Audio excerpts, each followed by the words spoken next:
عليه. وعن أبي هريرة رضي الله عنه أن رسول الله ولكم في القرآن العظيم ونفعني وإياكم بما فيه من الآيات والذكر الحكيم. أقول ما تسمعون وأستغفر الله فاستغفروه إنه هو الغفور الرحيم. المسلمين اللهم أعز الإسلام والمسلمين واجعل اللهم هذا البلد آمنا مطمئنا وسائر بلاد المسلمين. اللهم آمنا في أوطاننا وأصلح أئمتنا وولاة أمورنا.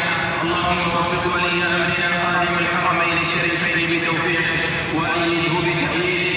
اللهم وفقه وولي عهدهما بكم وترضى يا سميع الدعاء. اللهم آتنا في الدنيا حسنة وفي الآخرة حسنة وقنا عذاب النار. اللهم صل على محمد وعلى آله وصحبه أجمعين.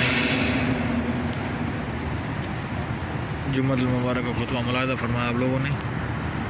खुद भी YouTube subscribe कीजिए, खुद भी देखिए, दूसरों के साथ शेयर कीजिए। इंशाअल्लाह दूसरी वीडियो के साथ फिर मुलाकात होगी। अभी जुम्मे की जमात खड़ी होने लगी है।